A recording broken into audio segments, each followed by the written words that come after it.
Eu vou ler primeiro o texto que está em Ezequiel 28.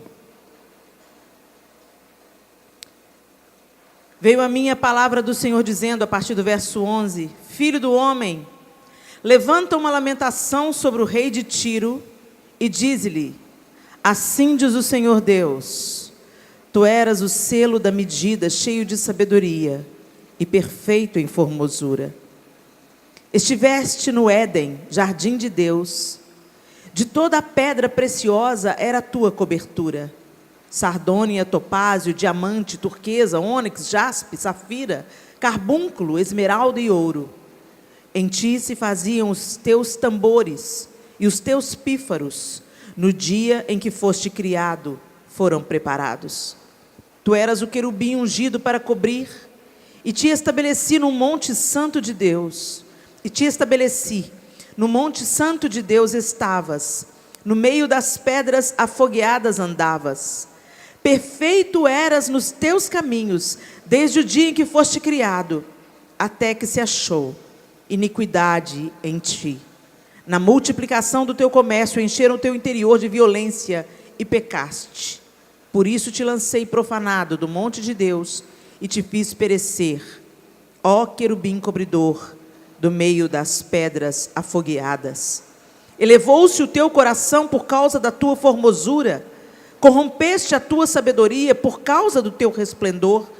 Por terra te lancei, diante dos reis te pus, para que olhem para ti. Vamos até aí. Agora eu vou ler um texto que está em Isaías, capítulo 14. Como caíste desde o céu, ó estrela da manhã, filha da alva? Como foste cortado por terra, tu que debilitavas as nações? E tu dizias no teu coração: eu subirei ao céu, acima das estrelas de Deus, exaltarei o meu trono, e no monte da congregação me assentarei aos lados do norte. Subirei sobre as alturas das nuvens, e serei semelhante ao Altíssimo. Os dois textos que eu li, o de Ezequiel e de Isaías, segundo os estudiosos de teologia, esses dois textos descrevem a queda de Lúcifer, um querubim diferenciado. O texto de Ezequiel diz que o dia que ele foi criado, instrumentos musicais foram criados para ele. E descreve a sua formosura, a sua beleza, diferenciado dos outros anjos. Mas esse texto de Isaías, ele diz, a partir de Isaías 14, verso 13: e tu dizias no teu coração: eu subirei ao céu, acima das estrelas de Deus, exaltarei o meu trono, e no monte da congregação me assentarei aos lados do norte. Agora você pode abrir a sua Bíblia comigo, em Gênesis capítulo 3. E nós vamos ler a partir do verso 1. Gênesis 3, a partir do verso 1. O texto diz assim: ora, a serpente era mais astuta que todas as alimárias do campo que o Senhor Deus tinha feito. E essa disse à mulher: é assim que Deus disse: não comereis de toda a árvore do jardim? E disse a mulher à serpente: do fruto das árvores do jardim comeremos? Mas do fruto da árvore que está no meio do jardim, disse Deus: não comereis dele, nem neles tocareis, para que não morrais. Então a serpente disse à mulher: certamente não morrereis, porque Deus sabe que no dia em que dele comerdes, se abrirão os vossos olhos, e sereis como Deus, sabendo o bem e o mal.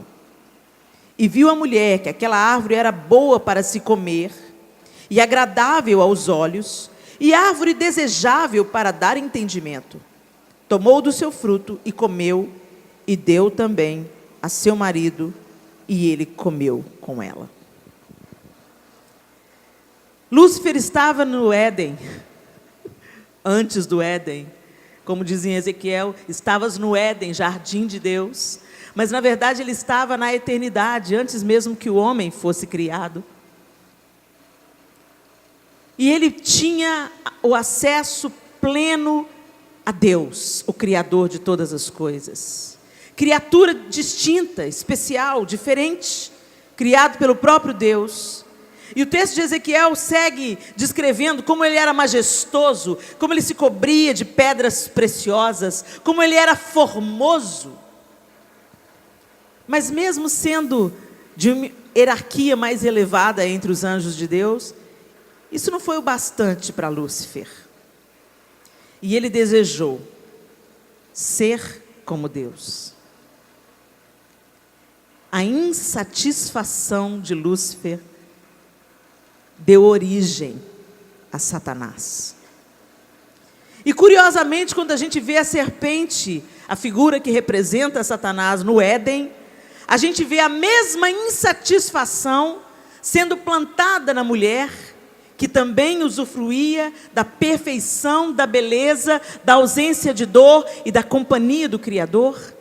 A Bíblia diz que toda viração do dia, Deus vinha ter com o homem, com a mulher.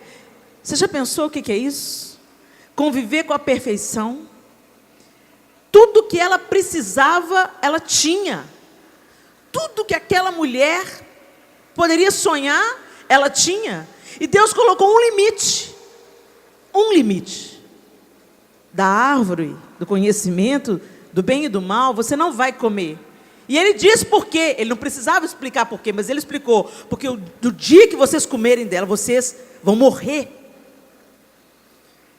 E a serpente vem então plantando no coração da mulher a mesma insatisfação que deu origem a Satanás. O descontentamento deu origem à queda.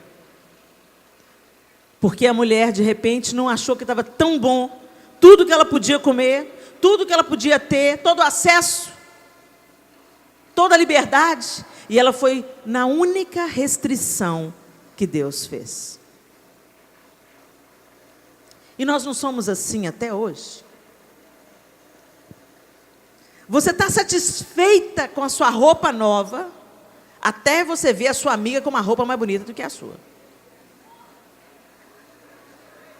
Você está feliz com a sua televisão de tubo, 14 polegadas, ela está lá desde que você casou, nunca deu defeito, até que o caminhão da Casas Bahia para na porta da sua amiga. E desce uma Smart TV. Na mesma hora você fica insatisfeita com a que você tem. Ela está funcionando, você estava feliz com ela, até olhar para a casa do vizinho e ver o que ele conquistou, e de repente a sua pareceu menos. E o ser humano é o eterno insatisfeito. A gente está sempre achando que vai ser feliz quando? Quando eu tirar o meu diploma, quando eu fazer o meu doutorado, meu mestrado, meu pós-doutorado, quando eu me casar, quando eu tiver um filho, quando eu tiver outro filho, quando eu parar de ter filhos, e aí a gente vai fazendo projeções, aí eu vou ser feliz. Quando eu me casar, quando eu emagrecer 30 quilos, e a gente fica lá, projetando a felicidade no amanhã, e não enxergando, nem desfrutando o hoje. A ingratidão azeda o nosso coração. A ingratidão nos distancia de Deus. A ingratidão nos torna invejosos, competitivos, arrogantes. A insatisfação enche o nosso coração de cobiça. E a gente sempre acha que está faltando alguma coisa. Vocês já pararam para pensar? Nós temos um par de pés e 100 pares de sapato. Eu não sei se você tem 100, mas se você pudesse, você teria. A gente sempre está procurando aquele sapato que vai combinar com aquela roupa, e a gente tem 2 ombros. Mas quantas bolsas, hein? E a gente sempre precisa de algo novo para ser feliz. A gente fica endividada. E a gente fica olhando para o marido da outra, para a cintura da outra, para o cabelo da outra, para o filho da outra. E a gente chega ao absurdo de falar com os nossos filhos: por que você não é igual fulano, menino?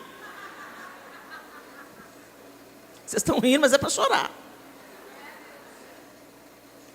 A insatisfação tomou o nosso coração. E quando a gente é insatisfeito, a gente não é grato. E a vontade de Deus é que a gente dê graças em tudo. Em 1 Tessalonicenses 5, verso 18, diz assim: em tudo dai graças, porque esta é a vontade de Deus em Cristo Jesus para convosco. Ah, Senhor, eu quero fazer a sua vontade, eu quero viver a sua vontade. Então começa sendo agradecida. Agradece. Agradece a bênção e agradece a luta. Agradece a abundância e agradece a falta. Agradece. Será que você pode agradecer por aquilo que você tem? Quando eu me casei, eu morava num apartamento pequenininho. Já contei essa história muitas e muitas vezes. Ele era nosso, nossos pais tinham nos ajudado a dar entrada e entrar no financiamento pela Caixa Econômica Federal, e nós casamos pagando a casa própria. Não entramos para o aluguel, entramos no pagamento da casa própria. E a gente estava tão feliz. Mas o apartamento era suficiente para um casalzinho que tinha acabado de se casar. 2 quartos, a sala, o banheiro e a cozinha. Era mais do que o suficiente. E eu estava feliz com o meu apartamento, até que eu descobri que minha amiga que estudou comigo estava construindo uma big de uma casa. Aí eu não falei para ninguém, mas a insatisfação de Lúcifer veio morar no meu coração. E a gente começa a falar: mas Deus, ela nem crente é, Senhor. Eu sou tão boazinha, Jesus. Lembra de ontem, né? A história do Deus Papai Noel, né? Me dá uma estrelinha porque eu mereço, Senhor. Estou fazendo tudo direitinho. E eu estava nessa vibe. Mas eu também estava buscando de Deus transformação, mudança, crescimento. E aí eu fui pegar um ônibus para voltar para minha casa um dia. Fui no centro da cidade, fui pegar um ônibus para voltar para casa. E o ônibus tomou o rumo da minha casa, mas quando foi chegando, entrou no meu bairro, entrou por outra rua, entrou por outra, e foi para um rumo completamente diferente. Eu virei para o trocador e falei assim: e aí, moço, o que está acontecendo? Vocês mudaram o itinerário? Não, dona, esse aí é outro ônibus. Que ônibus que é esse? Não é o 207? É o 207. B? Não, é o C. Mas só tem A e B, mas agora tem o C.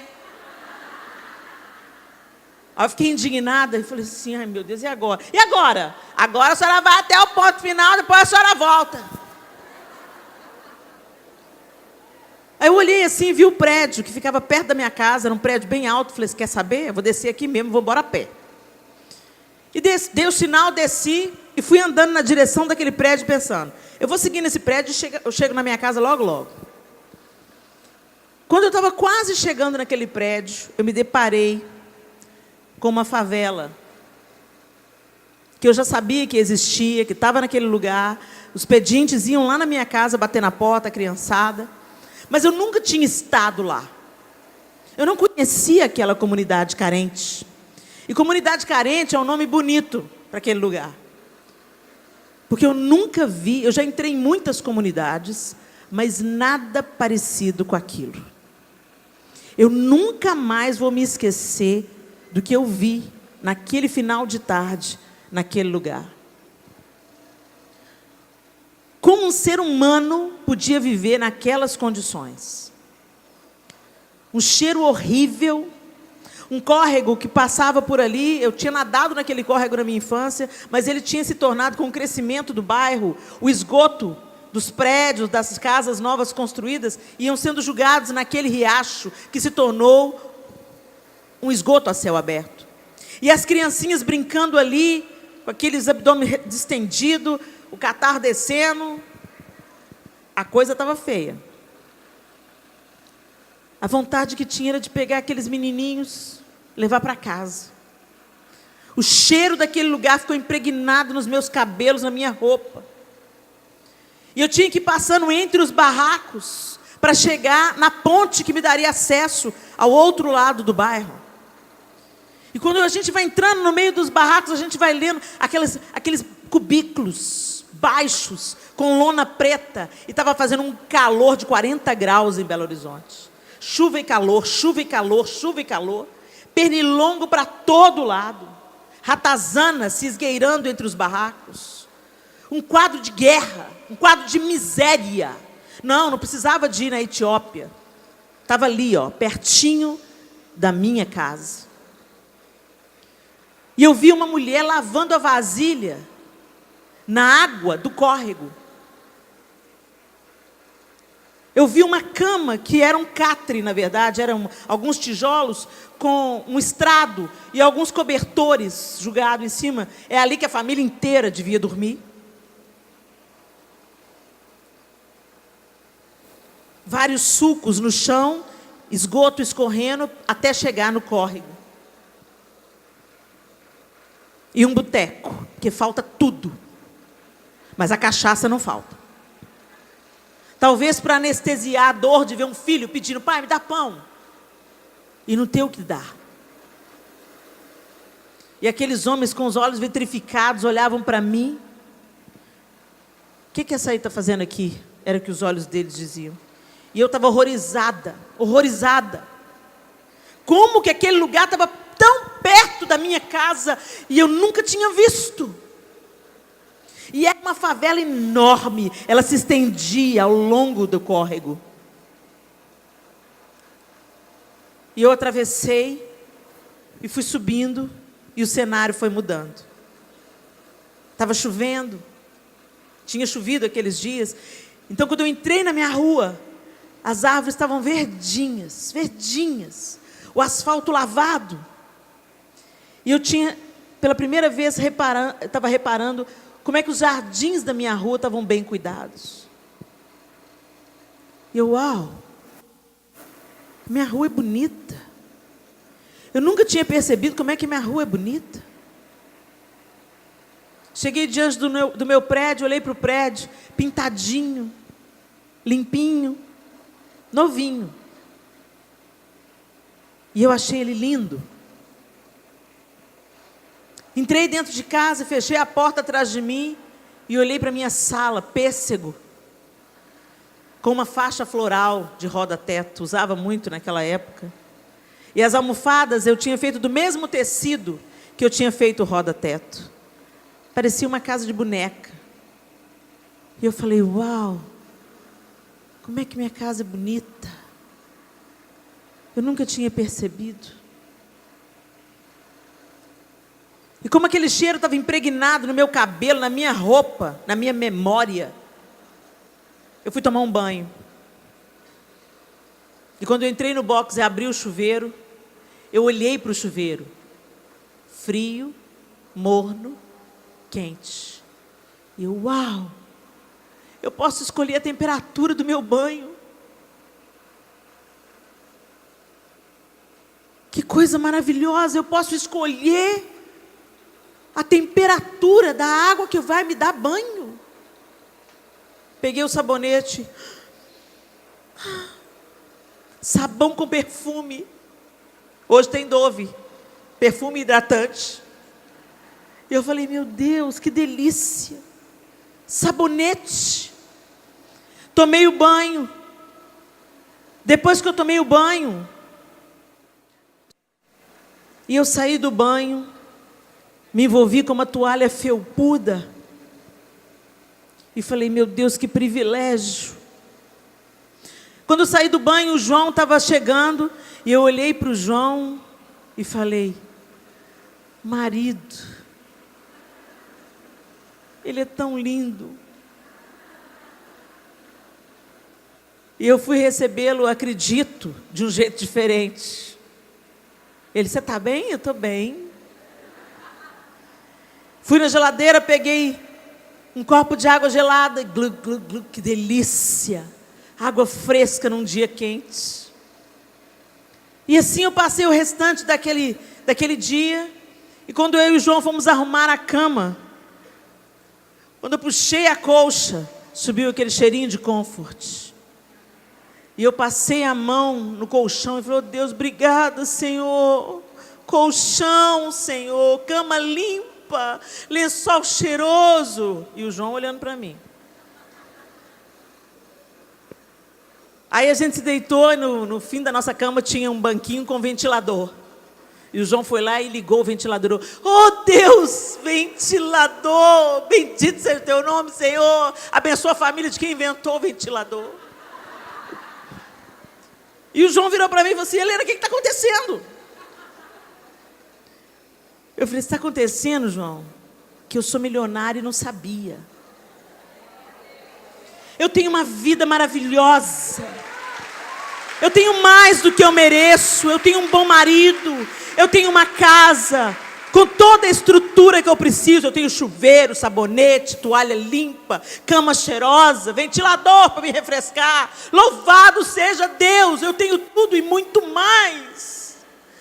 Uma gratidão envolveu o meu coração. Nunca mais eu vi as minhas coisas com o mesmo olhar. Mas às vezes é tão difícil. A gente coloca a lente de aumento naquilo que está dando errado. No problema, na luta, na adversidade. Eu tenho 4 filhos, cada um tem uma personalidade diferente. E às vezes um está me dando problema, mas eu não enxergo as bênçãos que eu tenho nos outros 3. O filho que te desafia, o filho que te dá problema, o filho que te forja a intercessora que existe em você. É aquele filho que tem toda a sua atenção. O problema ganha uma atenção tão grande que você não se alegra com as dádivas. Você não é capaz de elogiar um filho por uma atitude certa, porque você está sempre focada naquilo que está dando trabalho. O marido é um marido bom. É um marido íntegro, é um marido honesto, é um marido que tem feito o melhor por você, mas ele não é o Brad Pitt. E tem as mulheres, nós mulheres temos um grave problema. Um psicanalista amigo meu falou o seguinte, que mulher tinha que ser proibida de ver filme de romance até 45 anos. Porque a gente cria uma fantasia do homem príncipe encantado. O príncipe encantado não existe, gente, é sapo.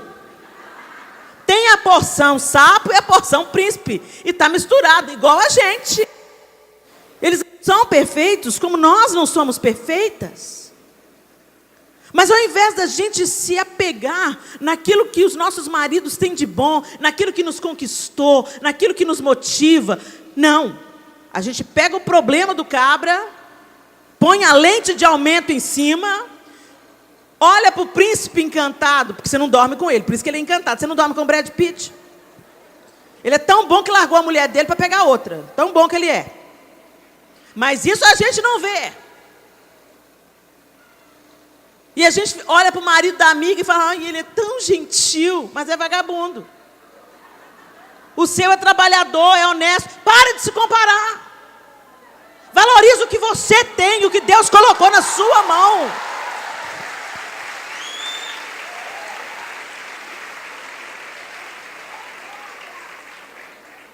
Quando eu olho para o João, eu conheço todas as imperfeições dele depois de 26 anos. E ele conhece todas as minhas imperfeições. Mas ele é meu. Ele é o meu homem. E eu sou dele. Então que o resto morreu. O resto é anjo.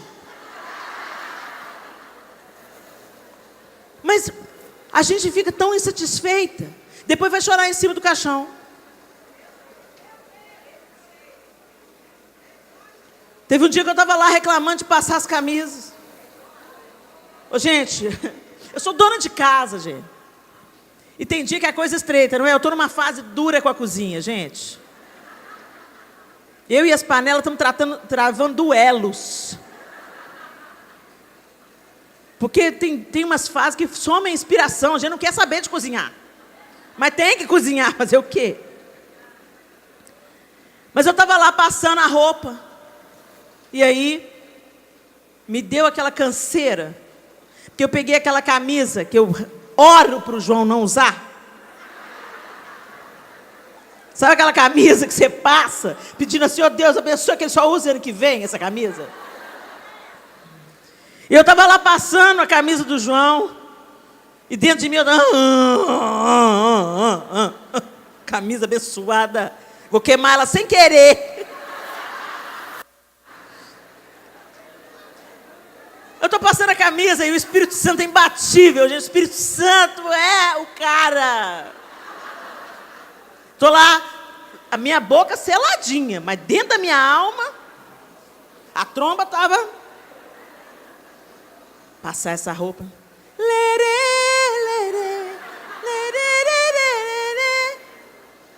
Aí, o Espírito Santo, porque não podia ser outra pessoa para me trazer aquele pensamento naquela hora. Eu estou passando a camisa do João e eu me lembrei dos meus 14 anos de idade. Fala sério, só podia ser o Espírito Santo para me levar tão longe. E eu me lembrei que o meu irmão estava com um amigo e eu gostava desse amigo. Achava o rapaz bonito, né?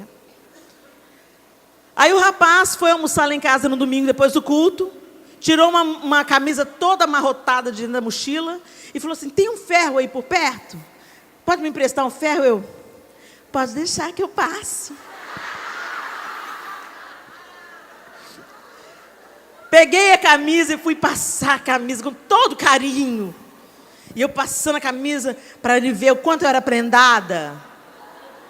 E quando eu estava passando a camisa dele, eu falei assim, oh Deus, me dá um marido para eu passar a camisa dele. Aí eu, Espírito Santo, o senhor pegou pesado comigo.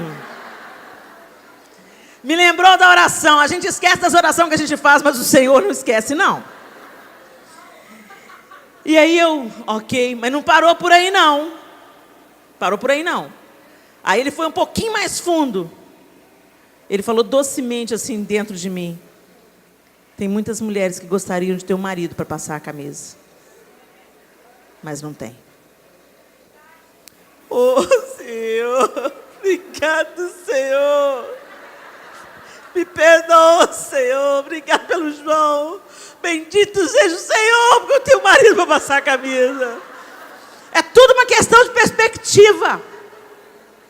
Seu marido está te dando trabalho? Não reclama dele, não. Eu já falei isso aqui e vou repetir. Não fala mal do seu marido, não, que você está passando o seu atestado de incompetência para escolher.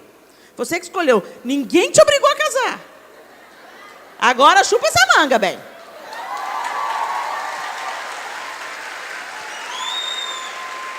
Agora, olha para ele e fala assim, eu vou achar o Brad Pitt, que tem dentro dele. Eu vou achar o homem bom. Eu vou me lembrar de como ele me conquistou. Eu vou colocar o foco naquilo que ele tem de bom. Ele é esforçado, ele é trabalhador, ele é bom pai. Ele é estudioso. Acha uma coisa boa nesse homem, põe a lente de aumento aí. Não tira não, porque você também tem defeitos. Você também não é aquela mulher linda, cheirosa, com a cintura fina que ele casou. A coisa muda. Mantenha-se interessante e ache o que ele tem de interessante. Amém, gente? Mas o fato é que nós temos uma tendência muito grande para murmurar. Por que vocês acham que Deus mandou o povo rodear Jericó de boca fechada?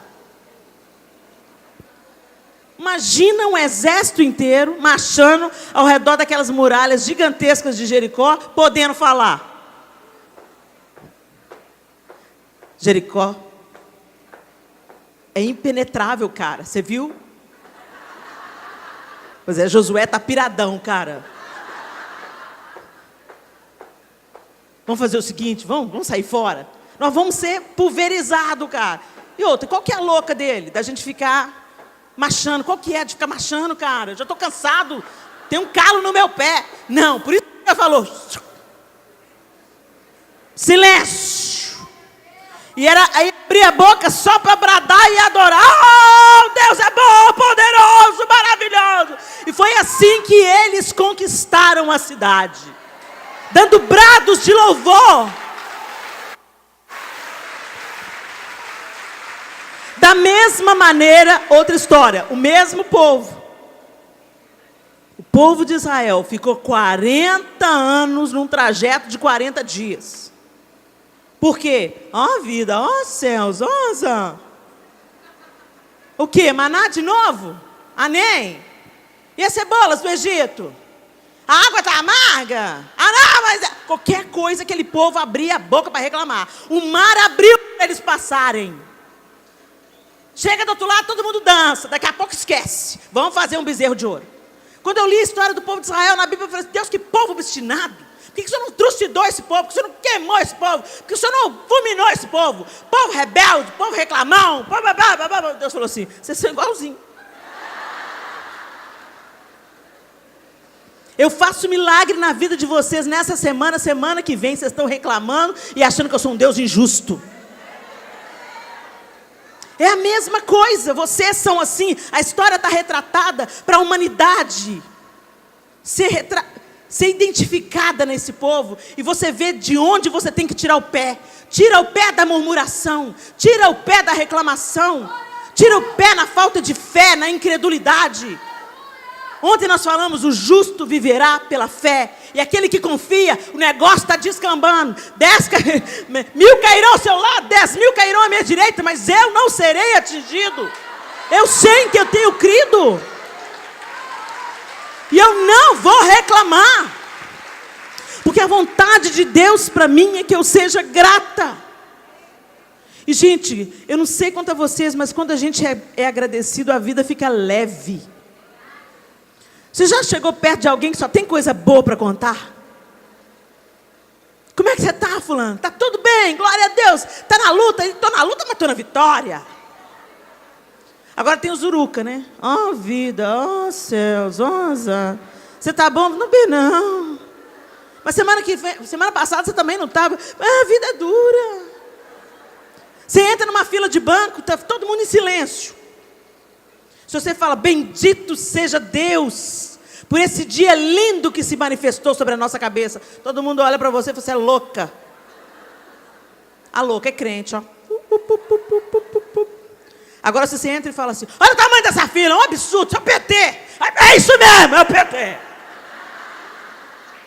É isso mesmo, queima, morre, é assim. Você reclama, você arruma parceiro. Nossa, e essa chuva? Ah, tá duro, não tá chovendo demais. E esse sol? Não chove, você viu? É a seca, é a seca. E a zika, e a chikungunya? A coisa tá... Só reclamação. E aí a gente vai ficando pesado. Porque o nosso propósito é confiar e agradecer. Então louve, simplesmente louve. Tá chorando, louve. Precisando, louve. Tá sofrendo, louve. Não importa, louve.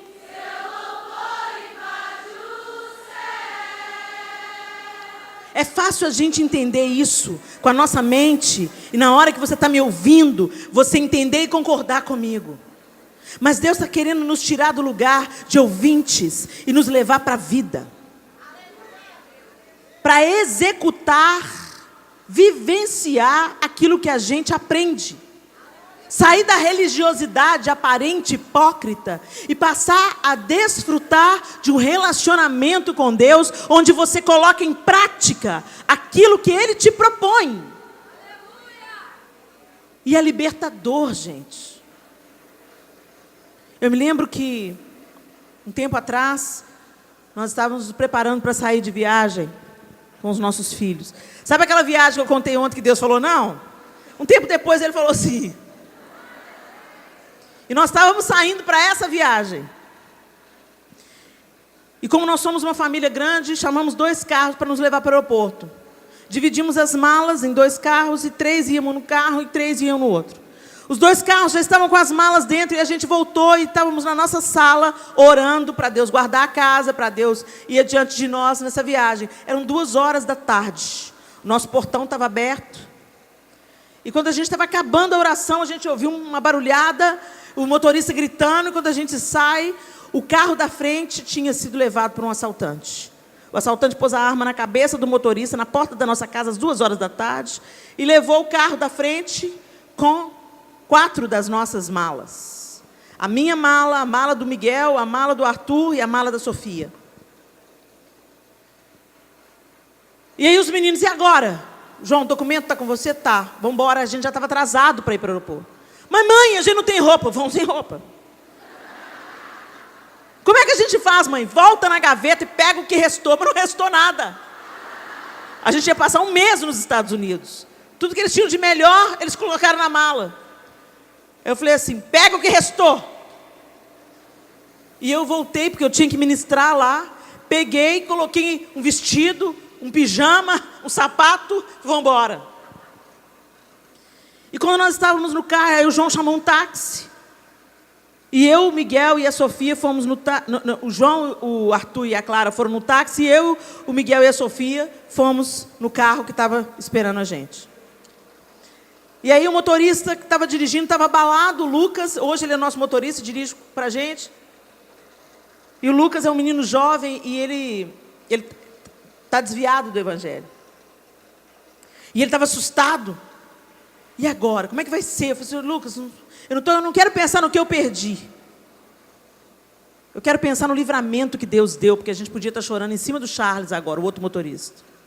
Deus deu livramento, poupou o Charles. Coisa, Deus dá de volta. Foi ele que deu a primeira vez, ele dá a segunda. E aí fomos para o aeroporto, mas assim, os meus filhos estavam abatidos mesmo. O Miguel, na mesma hora, murchou, e ele é um menino muito alegre. Acabou a graça da viagem. E eu comecei a cantar. Tantas lutas, tantas dores, num deserto pareço estar, mas te entrego os meus temores. Sei que em ti, Senhor, posso confiar. Quero trazer à memória aquilo que me dá esperança. Quero trazer à memória aquilo que me dá esperança. Aí o Miguel e a Sofia começaram a cantar junto. Como é bom poder pertencer a um Deus de amor.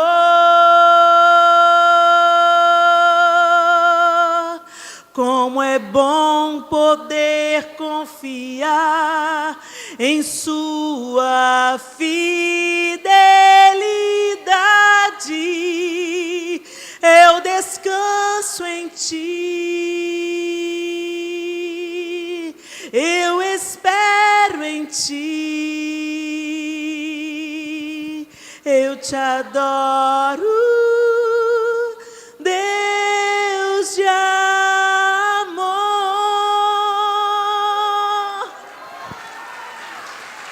Aí eu olhei pelo retrovisor. Quando eu olhei pelo retrovisor, os olhos do Lucas estavam marejados. Eu falei, não vou parar não. Em ti eu posso me alegrar, com ousadia declarar o Deus a quem eu sirvo nunca falhou e não falhará. Não falhará. Como é bom poder pertencer a um Deus de amor, a um Deus de amor. Como é bom poder confiar em sua fidelidade. Eu descanso em ti. Eu espero em ti. eu te adoro, Deus de amor. A atmosfera virou. Esses meninos desceram do carro, parecia que não tinha acontecido nada. Eles estavam alegres, fazendo piada. Os meninos que estavam no outro carro, a Clara e o Arthur, ficaram olhando para o Miguel e para a Sofia. Veio um óleo de alegria, um renovo sobre nós, simplesmente porque a gente ousou adorar a Deus no meio de uma luta, no meio de uma batalha. Eu não sei o que a compositora da canção Com Muito Louvor estava passando, mas Deus deu a ela uma chave. Entrai por suas portas com ações de graças, e nos seus átrios com hinos de louvor. Rendei-lhe graças e bendizei-lhe o nome, porque o Senhor é bom, e a sua misericórdia dura de geração em geração. A gente tem que aprender que quando a gente agradece, a gente libera o acesso a Deus. Quando a gente libera, a gente adora, a gente traz o céu para mais perto da gente. Quando a gente agradece no meio da tribulação, mesmo quando você não está entendendo nada, mesmo quando se você não está vendo motivo de agradecer, ainda assim o Senhor é digno de ser adorado. E a sensação que eu tenho, gente, é que quando a gente adora Deus no meio da adversidade, Ele se ergue do trono e fala, uau! Ela tem todos os motivos para estar reclamando, mas ela está expressando a sua confiança, a sua fé. Ela está declarando que a alegria dela sou eu. Não depende das circunstâncias, depende de mim. E o Senhor vem com consolo, com refrigério, e nem sempre Ele vai te livrar da fornalha, mas Ele vai te livrar na fornalha. Feche os seus olhos e pense quantos motivos você tem para bendizer o Senhor. A gratidão antecipa o milagre. Todas as vezes que Jesus, a gente vê vários episódios, Jesus foi multiplicar os pães e os peixes. Ele não pediu, Pai, multiplica. Ele falou, Pai, eu te dou graças. Quando Jesus foi ressuscitar Lázaro, Ele falou, Senhor, ressuscita Lázaro. Ele falou, Pai, eu te dou graças. Quando Ele estava dando o próprio corpo dEle para ser moído, em nosso favor, para a nossa salvação, Ele disse, Pai, graças te dou. Ações de graças antecipam o milagre. Ações de graça nos dão rápido acesso a Deus. Ações de graças tornam a nossa vida leve. Oh, Senhor, nos perdoa a murmuração, Senhor. Nos perdoa a ingratidão, Senhor, que concebe a inveja, que concebe a disputa, que concebe a cobiça. Os homens estão sendo destruídos pela insatisfação desde que o pecado entrou no Éden. Insatisfeitos com seus casamentos, insatisfeitos com seus empregos, insatisfeitos com seus salários, insatisfeitos com a riqueza que já têm. Exploram o pobre, abusam a viúva e ainda não estão satisfeitos. A corrupção existe por causa da insatisfação. Nos leva de volta, Senhor, para o lugar da gratidão. Ações de graças. Ações de graças. Eucaristeu. Ações de graças. Eucaristia. A palavra Eucaristia vem de ações de graças. Bendizei ao Senhor em todo o tempo. Bendirei ao Senhor em todo o tempo, e o seu louvor estará nos meus lábios continuamente. Quando eu tiver motivos para agradecer, e quando eu não tiver motivos para agradecer, eu vou agradecer. Eu não sei que circunstâncias que você está vivendo na sua vida hoje. Qual é o seu problema, qual é o seu conflito, qual foi a traição que você está passando por ela. Mas a gente viu ontem que Deus vai permitir a adversidade na nossa vida. Deus vai permitir o deserto na nossa vida. O maravilhoso é que nada será desperdiçado. Nada terá sido em vão. Todas as coisas cooperam para o bem daqueles que amam a Deus. E nós vamos sair do nosso deserto, da nossa tribulação, da nossa tempestade, forjados, fortalecidos, mais apegados a Ele. Fique de pé no seu lugar. Segure a mão da mulher que está ao seu lado.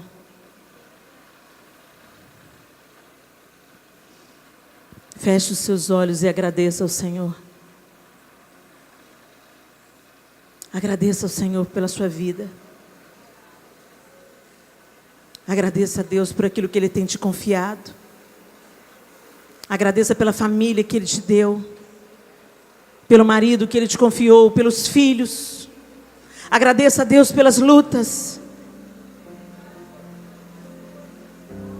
Agradeça a Deus pela fornalha. Agradeça a Deus pela bigorna, pelo martelo, pelas mãos do oleiro, que te apertam, que te deixam desconfortável. Agradeça. Eu acredito, Senhor. Eu creio, Senhor. Eu descanso, Senhor. Eu não estou entendendo nada, Deus, mas eu confio no Teu amor. Eu confio no Teu amor. Eu confio no Teu amor.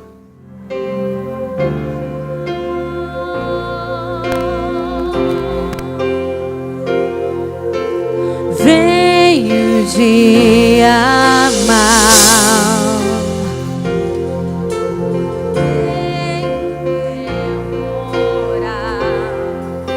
Mas Deus me faz assim, pés sobre a rocha, Ele cuida bem de mim. Não, guarda minha saída, guarda minha entrada, Ele é minha sombra, mão direita que não falha. Durante o dia o sol não pode me ferir, com Ele à noite eu posso até sorrir.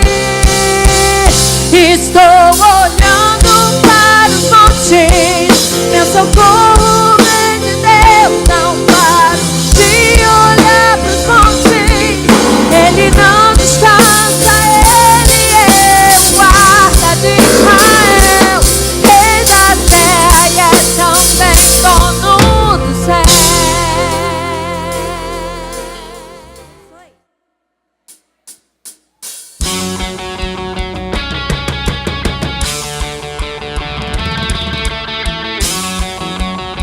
Levante as suas mãos agora com palmas lá no alto, assim que